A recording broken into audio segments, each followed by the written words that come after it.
think my neighbor's outside. Or coming outside. Shit. My poor neighbor has to deal with my bullshit. Being out here and making weird ass movie reviews. Sort of fucking like trending hashtag put Ed out of his misery. Hopefully this will go better than last time. I got drunk with Power Playing God, playing with the filters and the color schemes of my new editing program. So it looked like my foundation didn't match my skin, at least to me it didn't, and that's all that matters. And so I put foundation all over my body, and hopefully it looks better this time. Hopefully I don't look much mad. I probably will. But you know, it's a learning experience. That's what you gotta take from life. You fuck up, it's a learning experience. Konnichiwa, bitches. Fangirl Sarah does. Today we are talking about. I got it right. American Guinea Pig Banquet of Blood and Guts. Fuck me.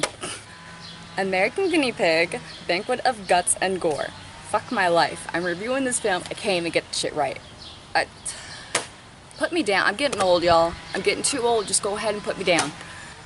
Now, you guys all know that I am a degenerate weeaboo of epic proportions. If someone tries telling you that I'm not, you need to cut them out of your life because you don't need dirty liars in your life. No good is going to come from your life if you are friends with lying-ass bitches. Toby. He's not even barking at anything. He's barking at nothing. My dog barks at nothing. All the damn time. There'd be so many times where like it'd be the middle of the night and I'm like taking a bath and then he'd start freaking the fuck out and I'd think, oh, you know, someone's coming to break in to rape me, you know, because that's what my imagination usually leaps to immediately. It's like, oh, hear noise in the middle of the night, someone's going to come rape me and kill me. One would think I should stop reading so many true crime stories, but I mean, why would I, who wants to live that kind of life?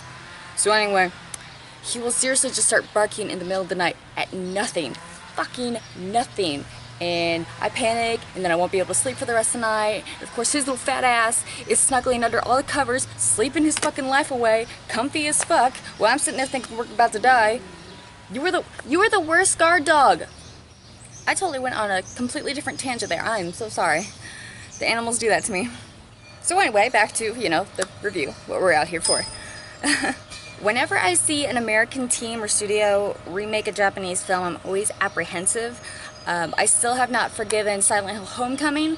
Granted, that was not a actual remake, but you know, an American studio took over, you know, Silent Hill for that particular installment. But I still haven't forgiven them for that bullshit. So when I heard that I don't know if I'm pronouncing this right. I may fuck it up. I most likely am fucking it up. Biro? I cannot remember.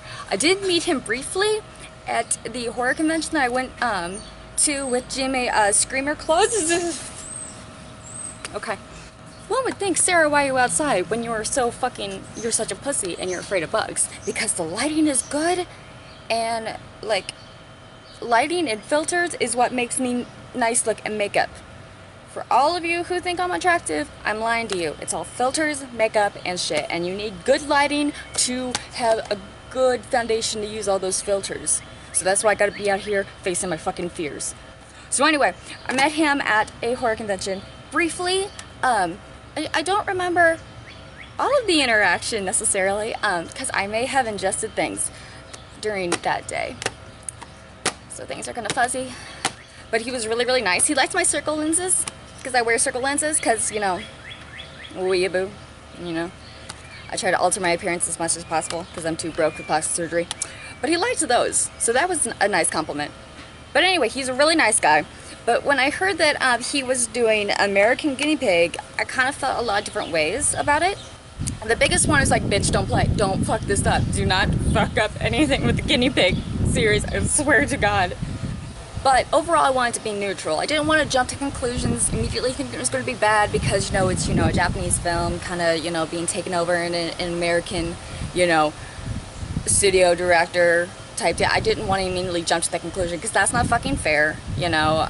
I mean, I've been guilty of doing that a few times, of immediately jumping to a conclusion thinking that a movie's going to be shit without even giving it a fair chance. So I'm trying to, you know, not do that as much. So I wanted to give this movie a proper chance. I was also a little apprehensive because with, you know, Flower of Flesh and Blood, there really isn't exactly an in-depth story. It's just straight up gore, and you know, I'm not sure. I'm always kind of like not sure how a remake of just plain gore scenes is going to pan out, you know. The star of this film is a musician called 8 the Chosen One. He actually used to do YouTube reviews. I can't remember when he started, but I'm pretty sure he's like one of the, he was doing it like back when I was doing started reviews, you know, like 1,000 years ago, because I'm fucking old. If memory serves me right, he was like one of the OG like reviewers. It's been a while since I've watched his videos. I tried to look him up again and I could not find his channel, so I don't know if he just stopped doing reviews or what. The only thing I was the only thing I was really able to find on him was like stuff about, you know, him being in this film and his music. So if you guys know if he's still doing reviews, if you guys, you know, if I like looked it up wrong or something like that, and if you guys have a link to where, you know, his reviews are, or if he's still doing reviews or whatnot, let me know and I'll put, you know, the link in the description. It's been a long time since I watched him, but I used, you know, watch him back in the day, and I always liked how passionate he seemed about film. So that's why I thought he was, you know, an entertaining reviewer to watch. I think he looked great in this film. He looked powerful, menacing. He kind of gave me a Pyramid Head vibe for some reason. The movie starts out with a couple of girls getting abducted. They end up in this big, like, torture room laying on tables. And instead of just one guy Excuse, we're filming. Amateurs. You're an amateur. So instead of just one guy doing all the torture and the dismemberment, it's actually a team, like a filming team, who are filming this, you know, this dismemberment of this flowers, there's two. And then there's one guy who like is barking orders the entire time, like he's saying like, oh, get me hard, do this and get me hard. It made me feel like my 90-year-old husband ran out of Viagra and couldn't get a boner, so he's like barking directions at me as if it's my motherfucking fault he can't get it up. Give her the special sauce. Bitch, give me a blowjob. Stop bossing me around. Are you my boss? Are you paying my bills today? Shut the fuck up.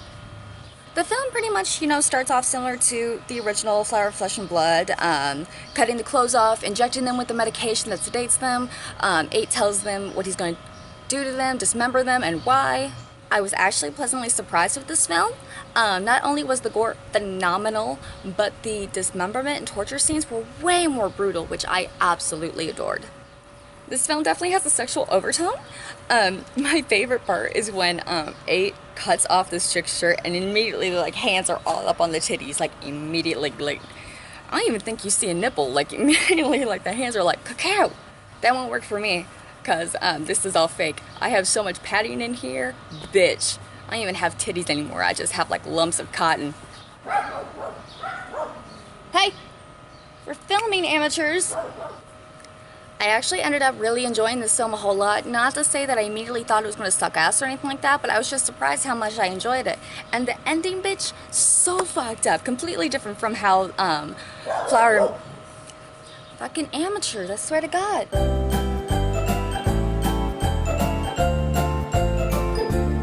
Alright, so I just had to go chase the dog. It was fun.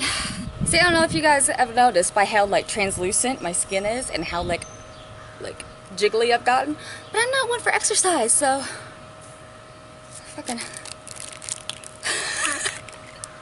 I'm so fucking out of shape. I was fucking like waddling after the dog like, wait. Let's say that like I should probably like start exercising again, but it's kind of difficult with the whole like chronic pain bullshit going on, and like it's not like I'm trying to like lure anyone to me, so I don't give a fuck. I actually ended up really enjoying this film. Not to say that I thought it was going to suck ass or anything like that, but I was just surprised how much I really liked it. And the ending, bitch, so fucked up. Completely different from how Flower and Flesh and Blood ended. If you're in the mood for some brutal gore without really like getting too wrapped up in an in-depth storyline, I definitely suggest this film. Let's just see if I can get it without the glare going on. Doo-doo-doo. This was really awesome. I definitely think this should be a staple in any like gore horror, gore hounds collection in terms of like really kick-ass gore films. Alright, so that's about does it. We finally got through the review. Finally, holy shit. thank you guys for watching, and I hope to see you next time. Sayonara, bitches. Mwah.